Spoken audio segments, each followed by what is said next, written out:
¿Dónde están? Entonces dice Génesis capítulo 15, versículo 7. Dije el 11 al 21, ¿verdad? El 7 al 21, 7 al 21. Ahora que lo pienso. Génesis 15, versículo 7 al 21. Dice, y le dijo, yo soy el Señor que te saqué de Ur de los Caldeos para darte esta tierra para que la poseas. Entonces Abraham le preguntó, oh Señor Dios, ¿cómo puedo saber que la poseeré?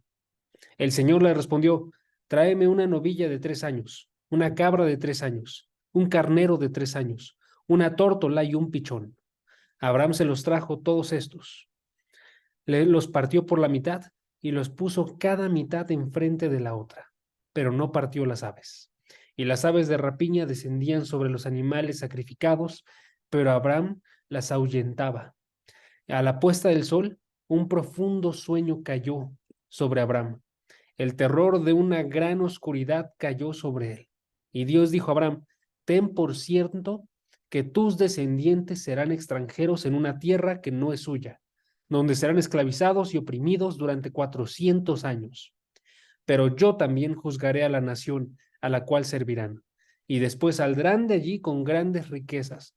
Tú irás a tus padres en paz y serás sepultado en buena vejez.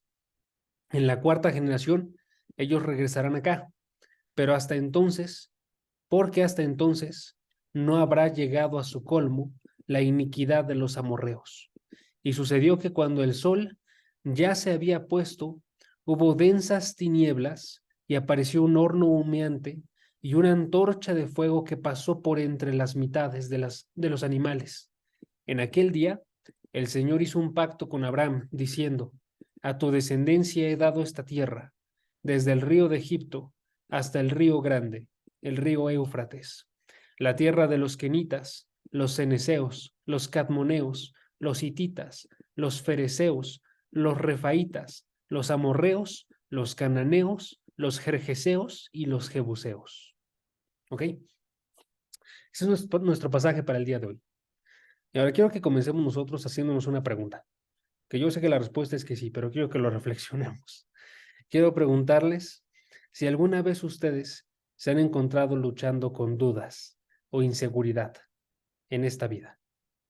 Y yo creo que la respuesta es que sí. Esta pregunta ya la había hecho hace un par de semanas y varios respondieron que sí, ¿sí? Y les digo, porque no creo que ninguno de nosotros esté 100% seguro todo el tiempo. Creo que todos nosotros sabemos que a pesar de que tú y yo ya nos llamamos hijos de Dios y sabemos que Dios está a cargo de nuestra vida y Él está vigilando por nosotros como un pastor vigila a sus ovejas, a pesar de eso, en ocasiones nos llega temor, nos llega duda, ¿no? Nosotros empezamos a pensar incluso que no estamos haciendo nosotros lo suficiente para estar bien con Dios, ¿sí? Entonces no solamente hay temor y duda, sino que también tú y yo empezamos a pensar, quizás no estoy cumpliendo con los estándares de Dios y nuestra relación no está del todo bien, ¿sí? Empezamos a luchar nosotros con nosotros mismos en ese momento, ¿sí? Y en ese momento, si notan, el problema es que tenemos una incertidumbre que nos hace sentirnos a la deriva, perdidos, ¿sí? Ahora, en este pasaje, Abraham está pasando por eso. Abraham acababa de estar recibiendo reiterada la promesa de Dios, pero él está viviendo a sus 85 años aproximadamente y todavía no la ve cumplida. Todavía no ve que tenga la tierra de Israel, todavía no ve que tenga un hijo, ¿no? Y lo que sucedió, que vimos hace 2 semanas, fue que Dios se acerca a él de esta forma misericordiosa, conociendo sus debilidades humanas. Y entonces, él conociendo que tiende a Abraham a dudar, a cuestionar, a vacilar en su confianza, se acerca y en misericordia le proporciona algo de seguridad. Y entonces, hace 2 semanas vimos cómo es que le ayuda a observar el cielo y le dice, mira las estrellas, porque así será tu descendencia. Y Abraham le creyó y dijo en su interior, amén a esa promesa. Y ahora en esta promesa continúa lidiando con esas dudas, Dios. Nada más que ahora ya no va a ir por la duda acerca de su hijo, su descendencia, sino que en este pasaje se concentra en la duda sobre la tierra, la duda sobre la tierra, ¿sí? Entonces, hace 2 semanas se estaba concentrando en decirle, vas a tener una descendencia que va a ser abundante como las estrellas y va a comenzar con un hijo que va a ser tuyo, ¿sí? Y ahora se está concentrando en decirle, vas a tener la tierra. Es seguro que la tierra de Canaán te va a pertenecer a ti. Y otra vez se está acercando Dios en esta misericordia. Entonces, el día de hoy vamos a profundizar en el resto del capítulo 15 de Génesis, donde se desarrolla esta inquebrantable promesa de parte de Dios, ¿sí? Y cómo es que nos trae seguridad, en este caso, Dios. En este caso, para Abraham, pero también para nosotros, porque tú y yo somos como Abraham, somos gente que también vive por fe en Dios, de la misma forma en la que Abraham vivió. Y la promesa es exactamente, más bien, perdón, la seguridad es exactamente la misma que tiene Abraham a la que tú y yo tenemos. Entonces podemos voltear este pasaje y observar cómo es que Dios le proveyó de seguridad a Abraham para observar que tú también y yo podemos tener seguridad de que Dios continúa firme en que va a cumplir todas sus promesas. ¿Ok? Ahora, la forma en la que lo vamos a hacer va a ser que vamos a dividir el pasaje. Este pasaje tiene 5 partes y vamos a estar observando cada una de las partes. En este caso, la primera sería una señal que se pidió. Una señal que se pidió. En esta primera parte, nosotros vemos ese momento en el cual Abraham va y surge otra vez esta duda, ¿sí? Pero vamos a contextualizarlo, ¿ok? Y desde ese momento ya nos va a traer un buen de esperanza, yo estoy bien seguro de eso. Chequen el versículo 7, ya van a observarlo, porque en el versículo 7 no comienza hablando Abraham, comienza hablando Dios, ¿sí? ¿Qué dice el versículo 7? Dice, y le dijo Dios, yo soy el Señor que te saqué de Ur de los Caldeos para darte esta tierra para que la poseas, ¿ok?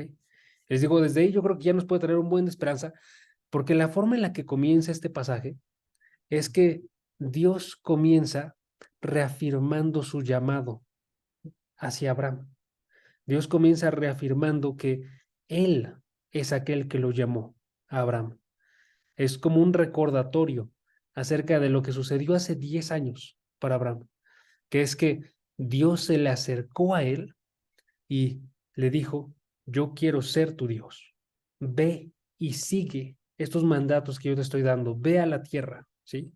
Eso fue lo que sucedió hace 10 años, ¿sí? Y si ustedes recuerdan, en ese momento, Abraham se encontraba en Ur de los Caldeos. Abraham se encontraba en una nación que era reconocida por ser pagana, por estar alejada de Dios, ¿sí? Entonces, por eso está recordándole Dios esto. Le está diciendo, yo soy el que te fue a buscar cuando tú te encontrabas perdido en esta nación. Y al mismo tiempo nos recuerda a nosotros, ¿no? Y nos dice, Dios es el que te llamó. Dios es el que tuvo la iniciativa. No fue porque fueras tú diferente a los demás, porque cuando Abraham estaba en esta nación pagana, él era exactamente igual que todos sus vecinos. No fuiste elegido por tu justicia o por tu mérito, más bien fuiste elegido por la gracia de Dios, por la soberanía de Dios que fue y te buscó. Y desde ese momento ya nos está diciendo, Dios te estaba buscando para darte bien a ti. Dios estaba buscando para darte una vida, para darte un camino que fuera cercano al de él, así como lo hizo con Abraham. Entonces, si tú y yo fuimos sacados desde ahí, podemos tener seguridad de que Dios nos va a llevar, ya que estamos fuera de ahí, Dios nos va a llevar hasta que lleguemos nosotros a todo lo que Él quiere, hasta que lleguemos a la vida eterna. Es el que va a protegernos, es el que va a cuidarnos, es el que va a estar con nosotros, porque Él es el mismo que nos sacó. Tú y yo no comenzamos este camino, sino que fue Dios el que lo comenzó cuando Él te llamó y te sacó del lugar en el que tú te encontrabas. Te sacó del pecado, te sacó incluso de una vida totalmente distinta a la que tú tienes el día de hoy. Y eso tiene que resonar profundamente con nosotros el día de hoy, porque así como Dios llamó a Abraham para que saliera de Ur de los Caldeos, Él también continúa llamándonos a cada uno de nosotros, sin importar nuestro pasado, sin importar nuestras deficiencias. Y este llamado, también por eso, tú y yo lo tenemos que seguir dando a otras personas, porque no estamos nosotros esperando un estándar específico. o esperando que cumplan con algo limitado, sino que tenemos un llamado que se extiende a todos los que quieran escuchar. Entonces, traemos también esperanza a las demás personas porque les predicamos independientemente de dónde se encuentran. Entonces, tú y yo tenemos que escuchar esta verdad y recordar siempre, si Dios es el que comenzó con esta tarea de irnos llevando a nosotros por un buen camino, Él es también el que la va a terminar. Entonces, vamos a agarrar esperanza de eso y decir, Dios es el que dijo, yo te saqué, ¿sí? Quiero que veamos otro pasaje que está muy similar a este. Si pueden acercarse a Isaías 43, versículo 1. En Isaías 43, versículo 1, observamos nosotros también este llamado, nada más en otro contexto, donde dice igualmente Dios, dice, mas ahora, así dice el Señor, tu creador, oh Jacob, y el que te formó, oh Israel, no temas, porque yo te he redimido, te he llamado por tu nombre, mío eres tú. Este pasaje igualmente nos muestra esta fidelidad que Dios tiene. Una vez que Dios llama a alguien, una vez que Dios redime a alguien, una vez que Dios forma a alguien, ya no hay nada que temer. Si Dios comenzó esa obra, entonces ya no hay nada que temer, porque Dios dice, mío eres tú. Así también con nosotros. Nosotros somos suyos, nosotros le pertenecemos, nos invitó a esta relación con Él y nos va a seguir sustentando hasta el final de esta relación. ¿Sí? Ahora, regresando al versículo 7 de Génesis 15, podemos observar que aparte de eso, no solamente le recuerda a Abraham su llamado, sino que también le recuerda esta promesa que tiene para él, ¿no? Dice, yo soy el Señor que te saqué de Ur de los Caldeos, que lo llamó y lo llamó para darle esta tierra, para que la poseas. Y entonces le recuerda, yo te saqué para cumplir con algo específico, para llevarte y que tú llegaras hasta la tierra, ¿sí? Y este pasaje entonces nos recuerda que Dios dice que es el cumplidor de promesas, es el cumplidor de promesas. Yo te saqué para cumplir con algo, para cumplir con llevarte a esta tierra y que te perteneciera. Entonces, esta parte para mí, si estoy viendo esto, destaca mucho porque es un nombre que le podemos dar nosotros a Dios. Le podemos llamar nosotros el cumplidor de promesas. Porque a pesar de que haya dudas, incertidumbres para Abraham, que no tenga él la capacidad para poder conquistar esta tierra, que no sepa dónde estará su pueblo después de generaciones, aún así se sabe que Dios va a cumplir con esta promesa, porque es su palabra y a mostrar fidelidad. Y si ustedes checan, Josué capítulo 21, versículo 45, Josué capítulo 21, versículo 45, van a observar que Dios sí cumplió con la promesa, que ciertamente se nota que Él es el cumplidor de promesas. Chequen este pasaje, Josué 21, versículo 45. Si ustedes ven, ese versículo se convierte en un testimonio de que todas las promesas de Dios se cumplen, ¿sí? Porque en este pasaje es después de que ya han conquistado la tierra y se dice claramente, Josué capítulo 21, versículo 45, no faltó ni una palabra de las buenas promesas que el Señor había hecho a la casa de Israel. Todas se cumplieron, ¿sí? O sea, notan, ni una sola palabra. Todas las promesas de Dios se cumplieron, ¿sí? Dios reforzó ahí que Él era el cumplidor de promesas, que era confiable, ¿sí? Que Él puede ser escuchado y nosotros en verdad podemos decir, ¿sabes qué? Todo lo que el Señor ha dicho, eso ha cumplido. Y todo lo que falta, se cumplirá, ¿sí? Ahora, en ese contexto, ya debería estar bien seguro Abraham. Aún así, la forma en la que responde nos habla también de cómo somos tú y yo, porque él responde y responde con una cierta duda. Abraham va y suplica por una señal, algo que refleja esa misma lucha que sucede entre nosotros en muchas ocasiones, ¿no? Que tenemos nosotros esa experiencia de que ya sabemos lo que dice la palabra, ya sabemos que Dios es el cumplidor de promesas, y aún así cuando nos enfrentamos a una circunstancia que se ve desalentadora, nosotros tendemos a perder de vista esta visión de Dios, ¿sí? Entonces nos habla mucho acerca de ti y de mí, porque Abraham le dice, versículo 8, entonces Abraham, entonces, después de que Dios le dijo, yo soy el Señor que te saqué de Ur de los Caldeos para darte esta tierra, entonces Abraham le preguntó, oh Señor, Dios, ¿cómo puedo saber que la poseeré? ¿Cómo puedo saberlo? Hay una duda, hay una dificultad, ¿sí? Ahora, es muy probable que en este momento no sea una duda total. Yo creo que esa es la forma en la que está hablando aquí. O sea, no es una duda como tal que Abraham está diciendo desde un corazón incrédulo, esto es imposible que suceda. No es esa clase de duda, ¿sí? ¿Por qué? Porque apenas hace 2 versículos se dijo que Abraham creyó en Dios. Versículo 6, ¿sí? Pero es una duda que luego sucede, que es básicamente esta. Yo tengo fe, pero aún así sé que hay incredulidad unida a esta fe. Entonces yo voy y me acerco y le digo a Dios, tengo fe, ayúdame en mi falta de fe, ¿sí? Ese tipo de dudas, no creo que sean dudas que ofendan a Dios. Creo que son dudas que surgen simplemente porque somos nosotros extremadamente débiles, ¿sí? Y tenemos que darnos cuenta cuando tenemos de esas, ¿no? Si tú tienes de esas, la forma de responder va a ser acercarte a Dios y decirle, necesito que me ayudes con mi incredulidad, ¿sí? Porque yo sé que esto es cierto, pero no lo puedo sentir. Yo sé que esto es cierto, pero no lo puedo razonar con mi mente. Yo sé que esto es cierto, pero no lo puedo actuar.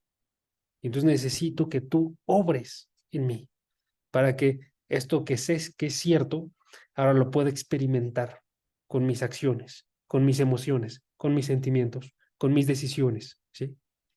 Necesito pedir de esa clase de ayuda para que Dios me ayude en esta pecaminosidad que tengo, que está unida a mi fe, ¿sí?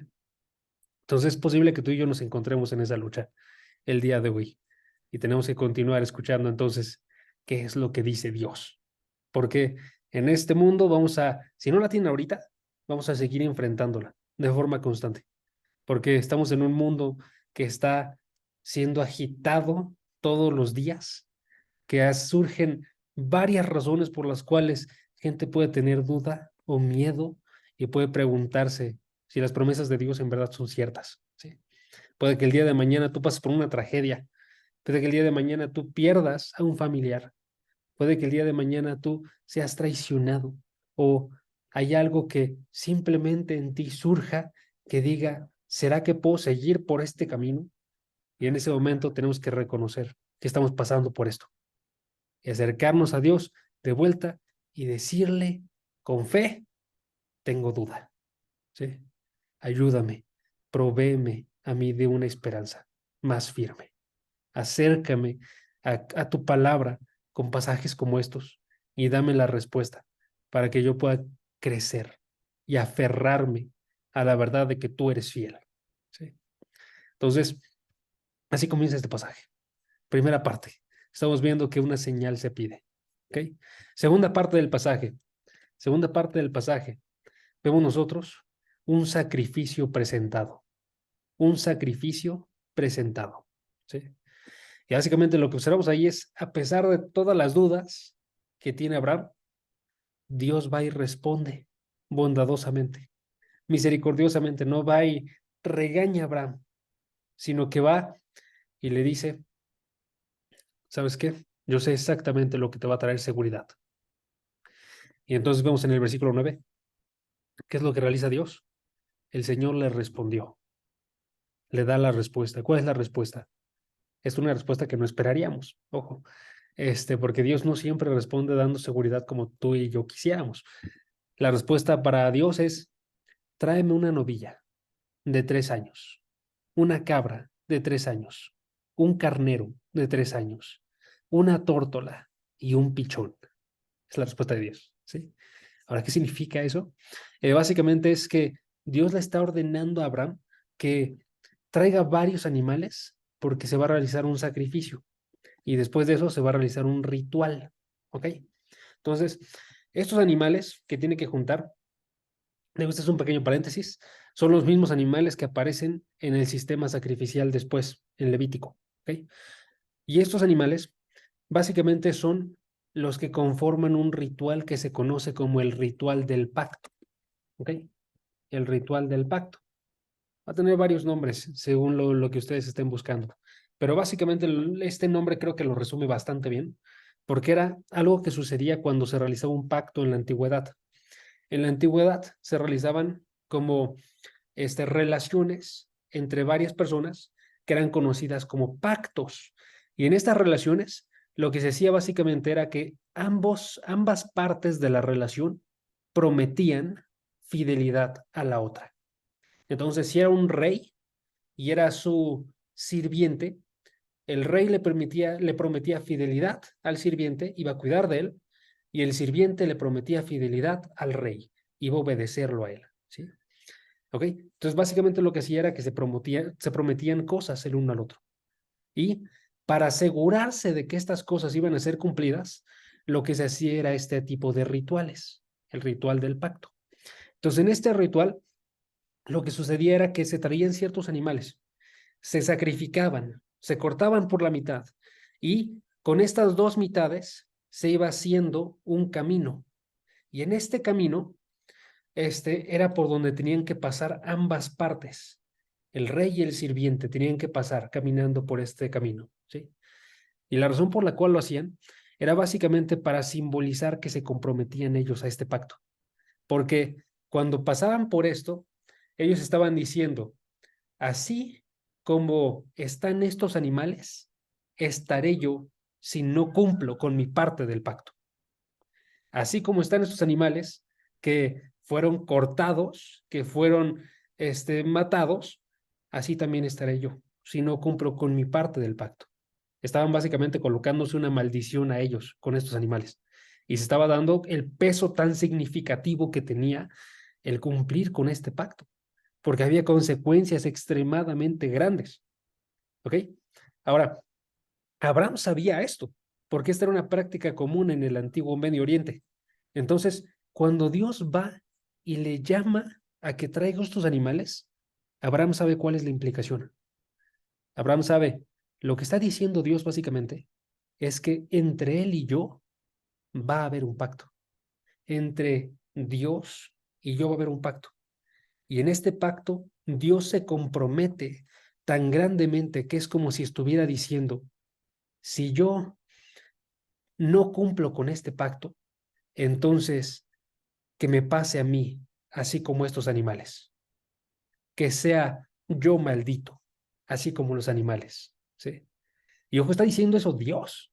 O sea, está rebajándose de una forma extremadamente grande a decir, si yo no cumplo, que yo sufro las consecuencias de no haber cumplido contra ti, Abraham, contra este, digo, no sé si decís estas palabras, pero bueno, las voy a decir nada más en un sentido hiperbólico. Si yo no cumplo con este cuidar de ti, un vil ser humano, un pecador, ¿sí? Entonces que yo sea maldito, ¿sí? Está diciendo Dios básicamente eso. Yo entro en un pacto en el cual me comprometo de tal forma que, aunque tú seas alguien muchísimo menor que yo, si yo no llegara a cumplir lo que te he prometido, entonces yo sería grandemente afectado, ¿sí? ¿Notan lo que está pasando aquí? Ahora me está diciendo esta seguridad que puede tener. ¿Por qué? Porque no hay ninguna forma en la cual Dios vaya a ser maldito de esta forma, ¿sí? Entonces Abraham va y le trae todos estos animales, los parte por la mitad y empieza a formar este camino, ¿ok? Y ahí nos quedamos en el versículo 10. Está formando este camino. ¿Y ahora qué sucedería? ¿Qué esperaríamos que sucedería? Lo que se esperaría es que descendiera la presencia de Dios y empezara a pasar por este camino, ¿sí? Y que Abraham también pasara por este camino. Es lo que se esperaría. Pero ahora lo que sucede es que empieza a pasar el tiempo. Empieza a pasar el tiempo. Pasan 1 hora, 2 horas, ¿sí? Dice el versículo 11, las aves de rapiña se dan cuenta de los animales y empiezan a descender sobre ellos y Abraham los tiene que ahuyentar, ¿sí? Está pasando el tiempo. y no está pasando la presencia de Dios por ese camino. Versículo 12. A la puesta del sol, un profundo sueño cae sobre Abraham. O sea, pasa tanto tiempo que Abraham se queda ahí esperando y no ve que pase Dios por esas dos filas de animales. Y entonces, en estos versículos, se empieza a ver cómo es que desciende la oscuridad en ese momento. Desciende este tiempo como pesado.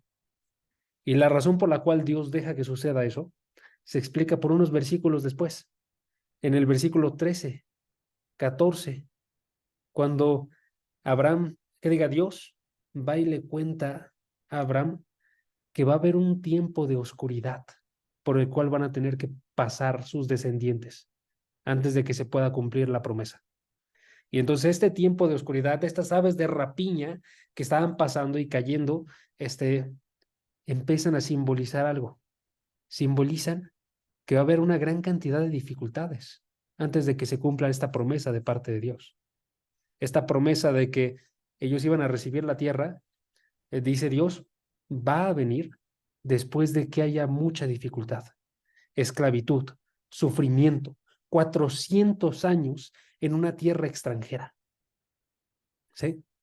Notan, dice el versículo 13, dijo Dios a Abraham, ten por cierto que tus descendientes serán extranjeros en una tierra que no es suya.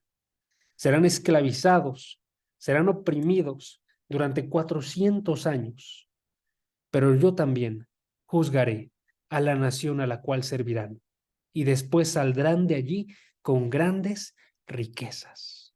¿Sí? Ahora, ¿qué tiene eso que ver en lo absoluto con nosotros? Básicamente, lo que está sucediendo aquí es que se está viendo como una gran advertencia de parte de Dios. Las promesas se van a cumplir. El versículo comienza diciendo, ten por cierto, ¿sí? Se van a cumplir las promesas, pero antes de que se cumplan, puede suceder que haya duros tiempos, que haya muchas dificultades, que haya mucha opresión, que pondrá a prueba la fe de estas personas, de los israelitas y de nosotros, ¿sí? Que pondrá a prueba la capacidad que tienen estas personas de estar confiando en Dios. Pero aún dentro de todas esas dificultades, el control sigue siendo de Dios. Dios sigue siendo soberano, sigue siendo fiel a sus promesas. Y a pesar de todas esas tribulaciones, es seguro que se va a cumplir. ¿Sí?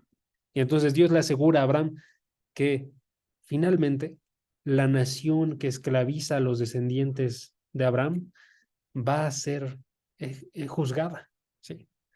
Y entonces van a ser sacados sus descendientes y van a salir con muchas posesiones, con muchas riquezas. ¿Sí? Que esta profecía está hablando acerca del Éxodo. Cuando los israelitas se quedan en Egipto, ellos son conquistados, esclavizados, hasta que después de 400 años, ya siendo exacto, ellos son sacados por Dios a través de milagros. Y Dios obra para que esta nación que los estaba esclavizando fuera juzgada de una forma correcta. ¿Sí? Entonces, esta profecía nos habla acerca de cómo es que funcionan los caminos de Dios. Los caminos de Dios son a menudo muy misteriosos, están más allá de lo que podemos comprender. Nosotros decimos, debería ser de esta forma, pero Dios dice, yo los voy a guiar a través de dificultades y de sufrimiento. Y no es porque yo esté ausente, no es porque yo sea impotente, sino es porque yo estoy trabajando activamente para cumplir los propósitos de la forma en la que yo quiero. ¿Sí? Esta forma que tiene mucha más sabiduría de la que podríamos tener nosotros. ¿Sí? Y entonces se nos viene a la mente, más bien se me vino a la mente a mí, un pasaje que luego es muy distorsionado, que es Jeremías 29:11. Si pueden acérquense ahí. Jeremías 29:11. Jeremías 29:11 es este pasaje donde se nos dice, yo sé los planes que tengo para ustedes, declara el Señor, que son planes de bienestar y no de calamidad, para darles un futuro y una esperanza. ¿Sí? Que este pasaje en el contexto no luciría como que está sucediendo del todo, ¿no? En el contexto básicamente se están viendo dificultades. En el contexto se está viendo como que no se está cumpliendo todo. Y aún así, Dios dice, yo sé los planes que tengo. Estoy dando bienestar, ¿sí? No estoy dando calamidad, ¿sí? Entonces, aún en esos contextos en los cuales está sucediendo dificultad, aún así Dios está obrando. Dios está ahí activamente, ¿sí? Entonces, lo que es lo que tenemos que agarrar nosotros. Hay tiempos de sufrimiento que vamos a pasar, pero todos estos tiempos de sufrimiento están dentro del control de Dios y entonces tú y yo podemos tener esperanza, aún en estas dificultades. No sabemos cómo actuará Dios, pero sabemos que a través de muchas dificultades, Él nos va a llevar al futuro glorioso que nos ha prometido, ¿sí? Por eso es que Pablo también decía acerca de esto, yo considero que los sufrimientos de este tiempo no son dignos de ser comparados con la gloria que nos ha de ser revelada. Él estaba hablando acerca de la vida eterna y estaba diciendo, este tiempo en el que vivimos ahorita, esta vida que tenemos ahorita, va a tener dificultades, pero no se comparan con todo lo que Dios nos está guardando en el futuro, ¿sí? Entonces, Abraham se está quedando dormido. Está viendo esta oscuridad que después van a pasar los israelitas, ¿sí? Está pasándole a él mismo y está pensando, ¿dónde está Dios? Pero ¿qué creen? Dios sí estaba ahí. Dios sí estaba ahí. Y entonces Dios estaba esperando a que se quedara dormido. Y en ese momento en el que él se queda dormido, en ese momento es que aparece ahora sí la presencia de Dios. Chequen Génesis 15, versículo 17. Génesis 15, versículo 17. Y sucedió que cuando el sol ya se había puesto, hubo densas tinieblas y apareció un horno humeante y una antorcha de fuego que pasó por entre las mitades de los animales. ¿Qué está pasando? Entonces, ya está bien dormido, ya está sin poder observar absolutamente nada, Abraham. Y en ese momento se aparece la presencia de Dios a través de dos objetos que son un horno humeante, una antorcha de fuego, y estas dos son las que pasan por el camino. O sea, Dios no deja que Abraham sea el que pasa. Dios solamente pasa él y nadie más, ¿sí? Y entonces ya tenemos la cuarta parte de nuestro texto. ¿Cuál es la cuarta parte? Una sustitución proporcionada. Porque en vez de que pase Abraham, pasa a Dios, sustituyéndolo a él. Y a través de eso, Dios demuestra su compromiso inquebrantable. Porque si no pasaba Abraham, entonces, ¿quién es el que está diciendo, voy a cumplirlo, me va a pasar esto? Dios. ¿Qué pasa Dios? Pasa Dios y dice, yo soy el que va a cumplir estas promesas. Si no, que a mí me suceda como estos animales. Y no depende de ti, Abraham, no depende de que tú cumplas con tu parte del pacto, sino que es puramente algo que depende de mí, ¿sí?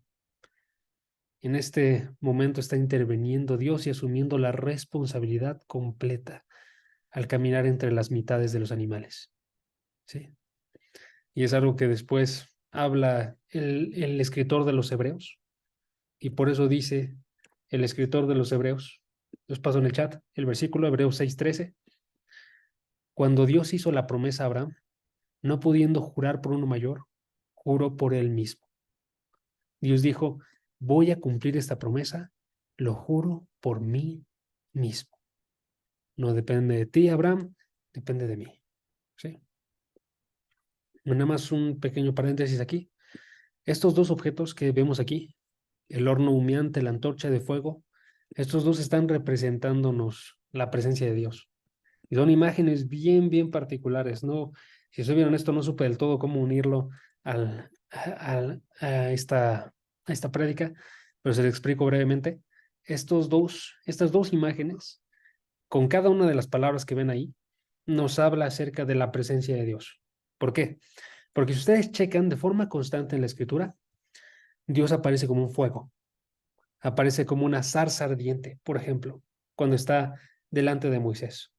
Cuando se encontraba apareciéndose delante de Jeremías, se observa que en el trono de Dios había un fuego sin igual, ¿sí? Acompañándolo, ¿sí? Cuando ustedes observan el humo, también, en el humo también, Dios aparece con el pueblo de Israel como una columna de humo, ¿sí? Dios aparece delante de la visión de Isaías, en Isaías 6, con un humo que llena todo el lugar, ¿sí? Y se hace como un humo que básicamente como que actúa como un velo para que no se vea directamente la presencia de Dios, ¿sí? ¿Por qué? Porque lo que representan estas imágenes es que Dios es extremadamente santo y poderoso. Dios es extremadamente santo. No se le puede ver de una forma directa. ¿Por qué? Porque Él está completamente lejos de todo lo que tú y yo podríamos alcanzar. Y entonces, el ver a Dios nos mataría en un mismo instante. Y por eso cuando Dios colocó su presencia también en el tabernáculo, también en el templo, aparecía este humo que representaba que ahí estaba la presencia de Dios, ¿sí? Entonces, el humo, el fuego, son imágenes que nos representan, por un lado, unas muy malas noticias. Nos representan a nosotros que Dios puede causar mucha destrucción, que Dios puede juzgar grandemente el pecado y que Dios se encuentra extremadamente lejos de nosotros, ¿sí? Hay una lejanía, hay un juicio de parte de Dios. Es la parte como que representa una mala noticia. Del otro lado, puede representar una buena noticia, una buena noticia. ¿Por qué? Porque los que están con Dios, ese fuego ahora los ilumina a ellos. Ese fuego les da luz en el medio de la oscuridad, ¿sí? Ese fuego los protege. Entonces, esta imagen es una imagen bastante hermosa porque nos recuerda cómo es que Dios es santo y poderoso, ¿sí? Y tenemos que mantener esta imagen de parte de Dios. Por eso esta forma de presentarse aparece muy comúnmente. ¿Qué les digo? Por ejemplo, en el monte Sinaí, en el monte Sinaí aparece con estas mismas palabras representando su presencia. Dice el versículo Éxodo 19:18. Está en el chat. Éxodo 19:18. Todo el monte Sinaí humeaba, porque el Señor había descendido sobre él en fuego. El humo subía como el humo de un horno, y todo el monte se estremecía con violencia. ¿Notan otra vez? La santidad, el poder de Dios, que sin embargo ya dejaron de ser una mala noticia para ti y para mí, porque tú y yo, como estamos en Jesucristo, tenemos acceso. Ya este humo no nos evita a nosotros entrar, sino que podemos observarlo y algún día vamos a ver a Dios cara a cara. Y este fuego no nos quema a nosotros. Este fuego va y nos protege, nos ilumina, nos cuida, ¿sí? Porque estamos nosotros con Jesucristo, ¿sí? Ahora ya regresando al pasaje y trayendo esta idea de Jesucristo, quiero que noten que esta parte también podría ser que nos está hablando acerca de Jesucristo. Porque cuando Dios va y dice esta idea de yo voy a cumplir este pacto, depende únicamente acerca de mí. Aun si tú violaras todo, Abraham, aún así yo lo voy a cumplir y yo voy a ser el afectado por esto, el que va a ser cortado. Quiero que noten que eso es justamente lo que sucede con Jesucristo. Jesucristo, cuando Él fue a la cruz, fue para que tú y yo no fuéramos. Cuando Él sufrió el peso del aire de Dios, fue para que tú y yo no la sufriéramos. Él fue el que fue cortado, metafóricamente, el que fue cortado por nosotros, ¿sí? Jesucristo, el Hijo, voluntariamente se ofreció a sí mismo como el sacrificio por todos nuestros pecados, por todo lo que tú y yo no logramos para cumplir este pacto, ¿sí? Y a través de su muerte, Jesucristo nos reconcilió con Dios y consiguió, en otras palabras, que estuviera esta relación, ese pacto con Dios, ¿sí? Y por eso cuando él estaba en su última cena, dijo que esa es la sangre, la de Él, la que inauguraba el nuevo pacto con Dios, ¿sí? Había una unión, una relación. ¿Por qué? Porque Él es el que murió por cada uno de nosotros. Entonces, ¿qué tenemos que hacer aquí nosotros? Tenemos que recordar grandemente que este acto de sustitución divina, este acto de Dios tomando nuestro lugar en todo, nos recuerda el amor tan grande de Dios por nosotros. Nos recuerda que en verdad podemos tener seguridad en absolutamente todo, porque Dios mismo es el que carga con todas las cargas, ¿sí? Él es el que va y agarra y dice, esta va a ser mi tarea, ¿ok? Entonces es la cuarta sección de este pasaje. Y la quinta y última sección, una salvación prometida. Una salvación prometida. Si pueden, regresense a Génesis 15. Y entonces lo que sucede es que se nos dice, seguro entonces, hubo un pacto que se inició en ese momento. Dice el versículo 18. En aquel día, el Señor hizo un pacto. Al pasar él, y solo él, se hizo este pacto con Abraham, diciendo, a tu descendencia he dado esta tierra. Ya se les fue dada, dice, ¿sí? Desde el río de Egipto hasta el río Grande, el río Éufrates, la tierra de los quenitas, los cenezeos, los cadmoneos, los hititas, los fereceos, los refaitas, los amorreos, los cananeos, los jerjeseos, los jebuseos. Dice, ya sucedió que Dios va a entregarles esta tierra. Y entonces va y delimita cuáles son los, digo, siendo redundante, los límites de esta tierra y quiénes son las personas que ahorita están habitándola, los pueblos que estaban. Y si notan, nombra 10 pueblos, pero la implicación es esta. Este territorio que todavía no tienen, que está establecido desde el río de Egipto hasta el río Éufrates, hasta el río Grande, ¿sí? Ya es suyo. Este territorio que ahorita le pertenece a estas 10 pueblos, ya es suyo, ¿sí? La implicación es, ya ha sido prometida que van a ser salvados todos los israelitas cuando vayan en contra de estos pueblos, cuando vayan y la quieran conquistar y van a combatir por esta tierra. Ya está prometido que va a haber una protección de parte de Dios y que va a cumplirse esta promesa entonces. Entonces podemos leer los otros versículos de Josué que no leímos hace rato. Josué 21, versículo 43 al 45, que dicen, de esa manera el Señor dio a Israel toda la tierra que había jurado dar a sus padres y la poseyeron y habitaron en ella. Después de todas las guerras, todas las dificultades, el Señor la dio. Él les dio el reposo, dice el versículo 44, en derredor conforme todo lo que había jurado a sus padres. Ninguno de sus enemigos pudo hacerles frente. Ninguno. El Señor entregó a todos sus enemigos en sus manos. ¿Sí? Entonces, Dios dio esa tierra y Dios cumplió con su promesa. Y de la misma forma, para nosotros, se ve, hay un cumplimiento de las promesas de Dios. Va a haber. ¿Por qué? Porque ya Él pasó y solo Él, para decir, va a ser cumplido todo lo que les he prometido. ¿Sí? Entonces, hermanos, quiero que nos vayamos con 4 aplicaciones a partir de lo que vemos en este texto. 4 aplicaciones, que es básicamente que busquemos que todo lo que vemos aquí ahorita en verdad sea una realidad en nuestra vida, ¿sí? Y entonces digo, ¿cómo lo podemos resumir nosotros esto? En 4 cosas. Primeramente, podemos ver nosotros que la salvación proviene enteramente de Dios.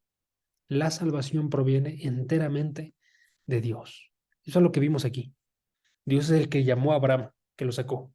Dios es el que va y juró por sí mismo. Y Dios es el que les dio la tierra, ¿sí? Y para nosotros, la salvación que tú y yo tenemos el día de hoy depende completamente de Dios. Es unilateral, ¿sí? Comienza por un llamado de parte de Dios.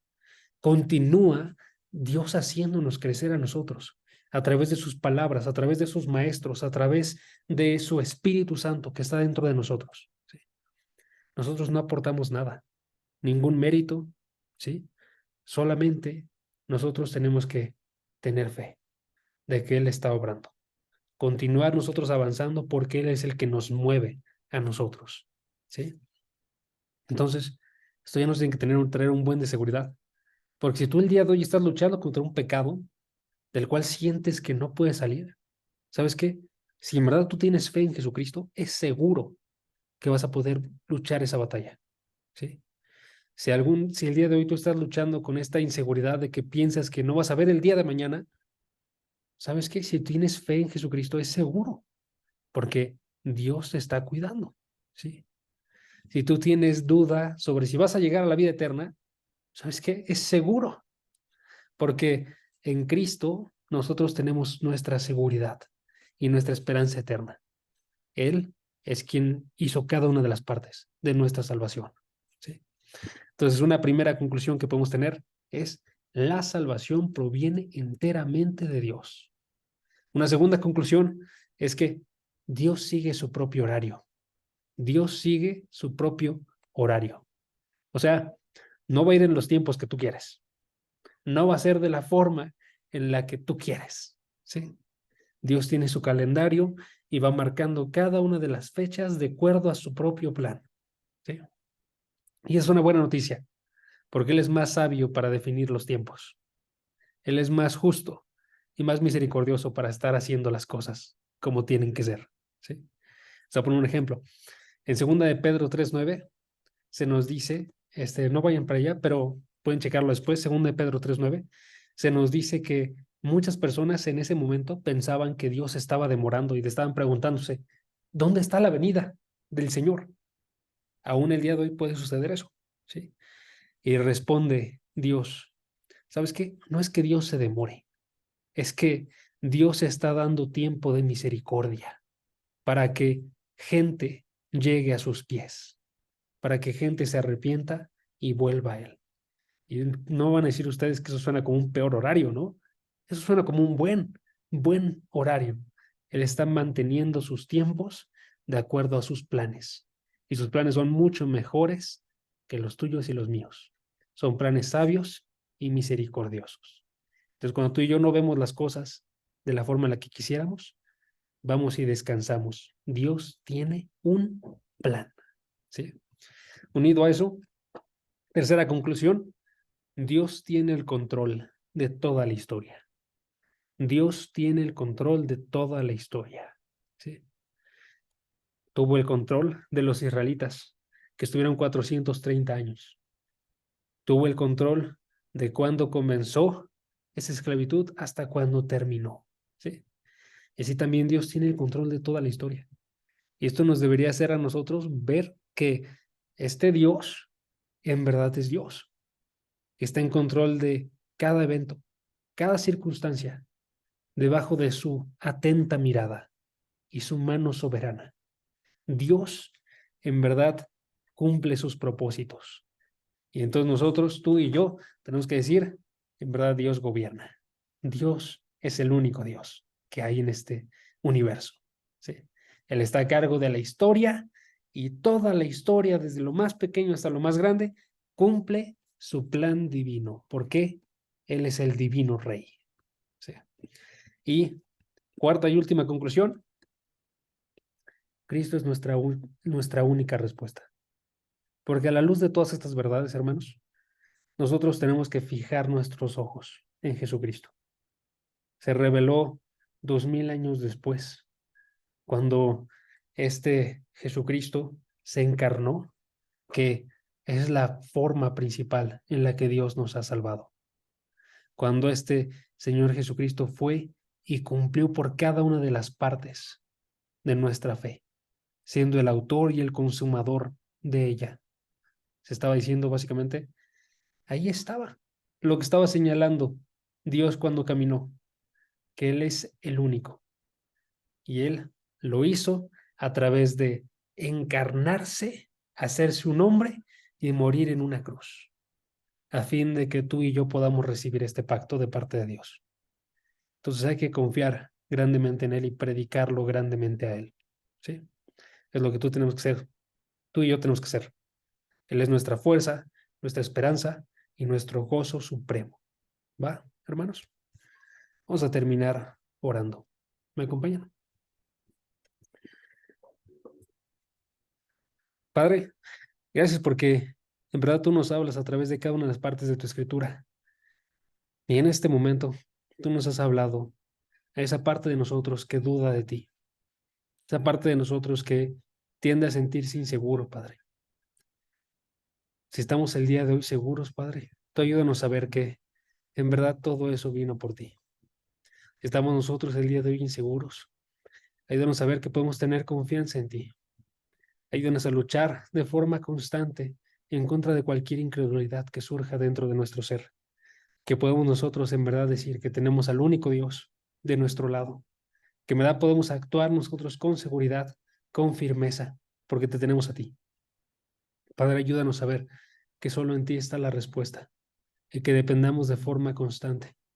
Que seamos nosotros como Abraham en este momento, que cuando dudó se acercó a ti y preguntó por esta esperanza, y tú se la diste a través de tu palabra y a través de tus actuares. Padre, ayúdanos a observar tu palabra, a escucharla, a verte a ti obrar en cada una de estas páginas de la Escritura y poder nosotros adquirir esa esperanza y esa paz. Ayúdanos porque dependemos de forma completa de ti para lograr cualquier cosa, Padre. Que podamos nosotros ver que en verdad tú estás a cargo de todo. Tú eres soberano y tú reinas, aún el día de hoy. Aun cuando vemos dificultades, sabemos que tú estás actuando, Padre. Ayúdanos a tener firmeza y predicarte sin temor, sin ninguna duda, con valentía y con firmeza delante de todas las personas. Gracias por todo, Padre, porque tú eres bueno el día de ayer, el día de hoy y para siempre. Gracias por tu Hijo Jesucristo, porque Él murió por nosotros. Ayúdanos a bendecirlo de forma constante, con nuestras palabras y con nuestras acciones, Padre. Te pedimos para que tú seas aquel que nos motiva, que nos da la fuerza para todo esto. En nombre de Jesús. Amén. Entonces, hermanos,